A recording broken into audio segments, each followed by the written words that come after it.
From the beginning of this pandemic situation itself, Chennai has always been a problematic area for Tamil Nadu government to handle. In fact, as we speak, also a minimum of 1,100 people are testing positive for COVID-19 infection every day. In the meantime, after undergoing 6 different phases of lockdown and several total Sundays lockdown, the entire city is open for business. Everything except educational institutions, cinema theatres and the Marina Beach is open in Chennai. That's what you could see, large crowd volume of people on the ground. In the meantime, we've also received information, the data from a zero prevalence survey that has been conducted in the city. In fact, this data has calculated amount of samples that was collected from 18th to 28th July, and it's almost a month old, but this data itself shows that close to 21% of population, that is 1/5 of the population of the Chennai city, have attained IgG, that is an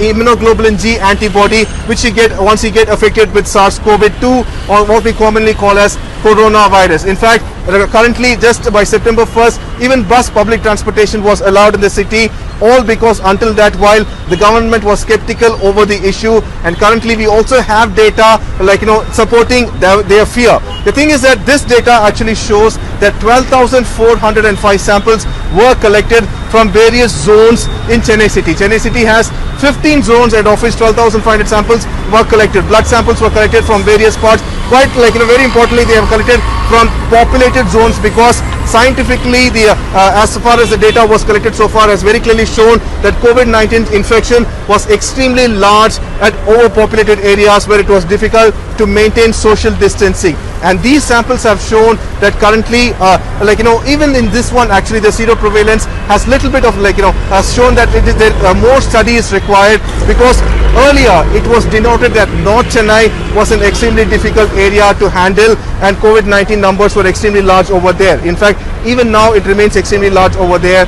But the zero prevalence survey has also shown a little bit of different data, where on ground Tondiarpet, one of the most affected areas, shows 44.2%, whereas Madhavaram, which is very close to it, only shows 7%, which means that more data is required. And we also tried speaking to various experts on it, and the experts claim that Chennai still remains a problematic zone, and the authorities are finding it extremely difficult and doing whatever they could to stabilize the number. Even we have not even entered the decaying, that is decreasing phase. We have still in the stabilizing number phase, and that's the reason 1,100 cases are being reported.